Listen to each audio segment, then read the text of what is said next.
JJ Spaun was the ultimate golf journeyman, one PGA Tour win to his name, and just a year earlier, worried that he'd lose his job playing golf altogether because he wasn't good enough. So how did a man who bogeyed 5 of the opening 6 holes on Championship Sunday win the hardest major at the hardest course professional golf has to offer?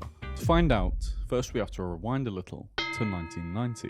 Dolly Spaun was an avid golfer, and while she was pregnant with her son, who would later be named John Michael Spaun Jr., she received a doctor's permission slip to continue playing golf throughout her pregnancy. It's no wonder that by 3 years old, JJ was hitting hundreds of balls a day into a net in their garage with his brand new set of plastic golf clubs. After graduating from high school in 2008, he played collegiate golf in San Diego. There he became a 2-time All-Mountain West Conference selection in 2010 and 2011, and Conference Player of the Year in 2012. After turning pro on the PGA Tour Canada, he finished the season in 35th rank, but just a year later, he missed 6 of 7 cuts, only earning $825 and losing his player privileges, before going through qualifying school to re-earn his card in 2015. He'd entered the PGA in 2017 as a rookie, and recorded 3 top 10 finishes in his first year. After a few years of nothing exciting, he lost his tour card in 2020, before immediately regaining it through the Corn Ferry Tour by placing second in the Albertsons Boys Open, and then a few more years again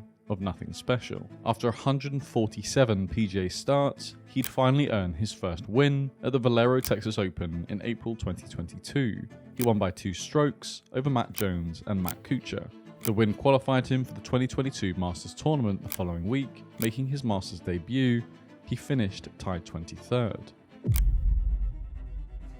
There's a reason that this Pennsylvania course has earned the reputation as golf's ultimate proving ground, with its impossibly tight fairways, rough that can swallow a golf ball whole, and greens so fast they've been compared to putting on glass. Oakmont transforms even the best players in the world into mere mortals, and that's by design. This course doesn't forgive mistakes, it multiplies them.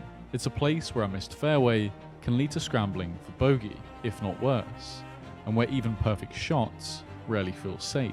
All the biggest names were struggling, losing their minds at just how challenging the course conditions were, with only a handful of the world's best golfers below par on Sunday. If hosting the US Open at Oakmont guarantees anything, it's chaos. The list of collapses under pressure here is long and brutal. In 2007, leader after leader fell away as Angel Cabrera scraped out a final round 69 to win with a total score of 5 over par. You heard that right. 5 over was good enough to win a major. Many players have joked it's not a test of skill, it's more of an endurance challenge, a test of the mind just as much as it's a test of ability. Now, imagine walking into that crucible as a journeyman, a golfer who spends most of his time grinding out cuts, hoping to stay relevant on tour. That was JJ Spaun. Going into the tournament, he wasn't a name anyone brought up when talking about contenders. He had a single PGA Tour win to his name, achieved only a year before, and many saw him as someone who played just well enough to stick around but hadn't made a real dent among the elite players. And it wasn't that he lacked skill. He is ultimately one of the best golfers in the world, but in contrast to household names like McIlroy, Scheffler, and Schauffele, he wasn't someone that you'd bet on to lift a trophy at Oakmont. His struggles weren't just on the course either. There was a time when he almost gave up on professional golf entirely. A string of missed cuts in 2019 left him reeling, his confidence completely shattered. He admitted later that he wasn't sure if he even belonged on the PGA Tour anymore. What many didn't know at the time was that he had been misdiagnosed type 2 diabetes just a year before, a condition that left him fatigued and struggling to meet the physical demands of pro golf. But it turned out the diagnosis was incorrect. He actually had type 1 diabetes, which requires an entirely different approach to treatment. Getting his health under control eventually improved his performance, but the mental toll of those years seemingly wasted didn't go away. Those were meant to be his prime years. This wasn't the kind of background you'd expect from someone poised to win one of the toughest, most prestigious majors in the sport. The US Open has a weight to it that's hard to overstate. Just being in contention at the event can define a career. Winning it, that's what separates great golfers from legends. It's a tournament steeped in tradition, with a trophy engraved with the names of icons like Jack Nicklaus, Tiger Woods, and Ben Hogan. with greats like Phil Mickelson never being able to add the trophy to their tally. It also represents life-altering stakes. A winner's exemption that guarantees appearances in major championships for years to come, a single massive payday, and the kind of respect that takes decades to build in golf, if it comes at all. For someone like Spaun, a win would solidify all the years of hard work, erase doubts about his career, and push him onto a path no journeyman could plan for or expect. As he stood on the first tee on that fateful championship Sunday, he seemed destined to fold like so many others before him. He definitely started like it. 5 bogeys in the first 6 holes. He looked like he was cracking under the pressure. The leaderboard doesn't lie, and his name slid far enough away from the top that some commentators quietly wrote him off as just another victim of Oakmont's infamous bite. But that is the beautiful thing about watching golf at its highest level. It's a sport where the margin between disaster and triumph can shrink in an instant. Most people watching saw catastrophe. Spaun, however, somehow saw a way back. Still, even the greatest comeback stories have a starting point, and after such a disastrous opening stretch, it felt impossible that this could be one. The fairways are some of the narrowest in golf, with rough so thick it forces players to lay up instead of going for the green. Many fans were frustrated at just how long the rough was, saying it wasn't enjoyable seeing the pros hack it out of the tall grass. It was so hard that it made it impossible for the players to show their skill. The greens themselves, notorious for their speed and treacherous slopes, left absolutely no margin for error. Miss by an inch and suddenly you're staring at a 3-putt, or worse. And all this happens under the glare of the US Open pressure, where every swing feels like it carries the weight of your reputation. For Spaun to even drag himself to the 7th tee without completely imploding required something that most players in this situation wouldn't find: a reset button. What's remarkable about his turnaround wasn't just the fact that it happened, but how it happened. After his early collapse, you could see something change in his body language. He stopped dwelling on the bogeys behind him and started thinking about it one hole at a time. His ability to shift focus like that isn't something new though. It's a skill he'd been forced to develop over years of grinding on the lower tier tours. He didn't come from elite golf academies or country club programs. He built his game on mini tours, fighting for paychecks where missing a cut didn't just hurt. It could mean not having enough money to travel to the next event. That kind of pressure forces you to grow. There's no bailout, no margin for excuses. It's either adapt or fade. It was during those early years where he found the grit that would ultimately help him pull him back from the brink at Oakmont. By the 7th hole, something had clicked.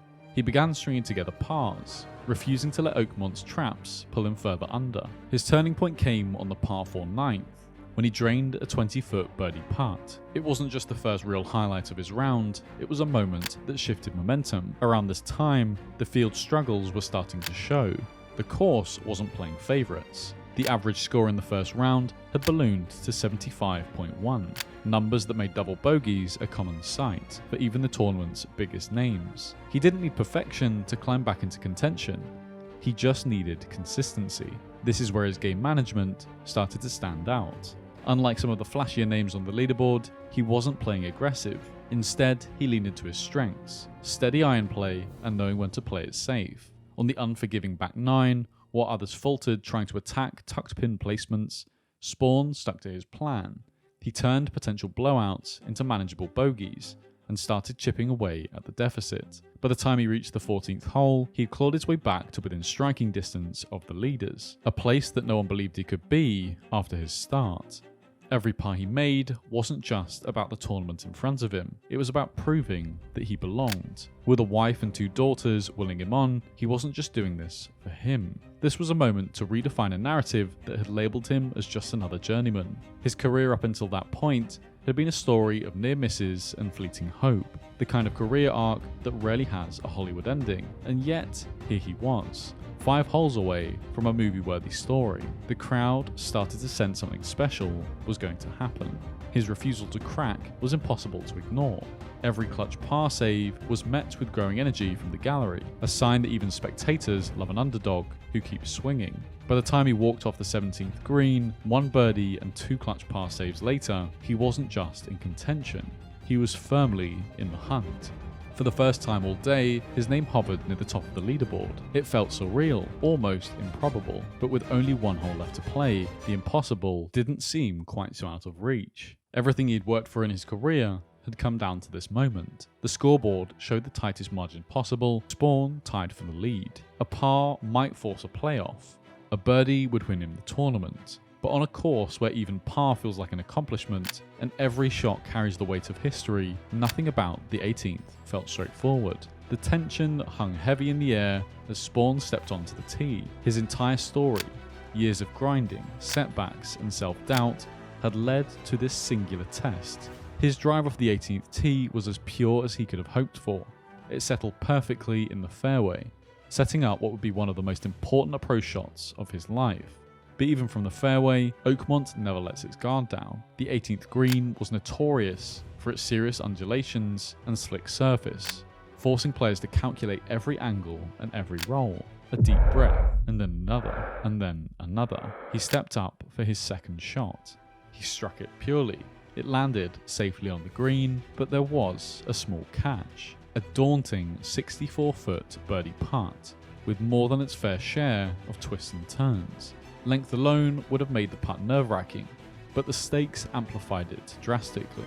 He now only needed a par, 2 putts, to secure it. At 64 feet, with the championship on the line, this wasn't just about technical skill. It was about conquering the kind of pressure that can crush players. All-time greats of the game have failed under the pressure, standing in front of a putt that's 6 times shorter. The commentators couldn't avoid stating the obvious. Making this putt would be a miracle. JJ took one last breath and addressed the ball. The moment stretched on, the crowd silenced but charged with nervous energy. His putter struck the ball and immediately the gallery's eyes locked onto its path. The weight seemed just right, but would it have the legs to get there? And then it happened. It had the legs. Somehow, against all odds, it did.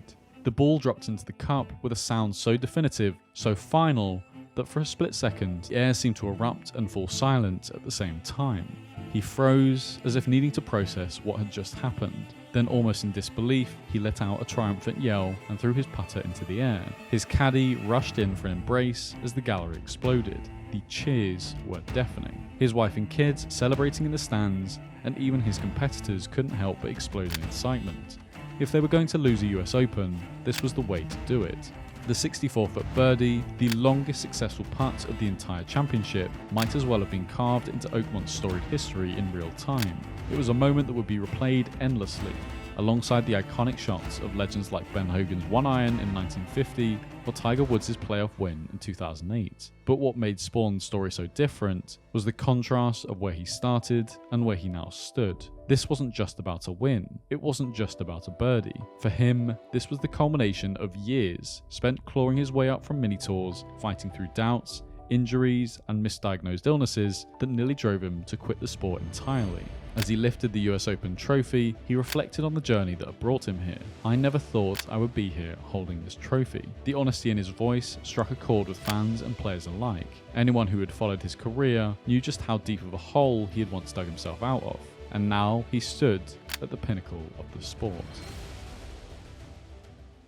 These videos take a long time to make, so consider subscribing and checking out one of these videos as well.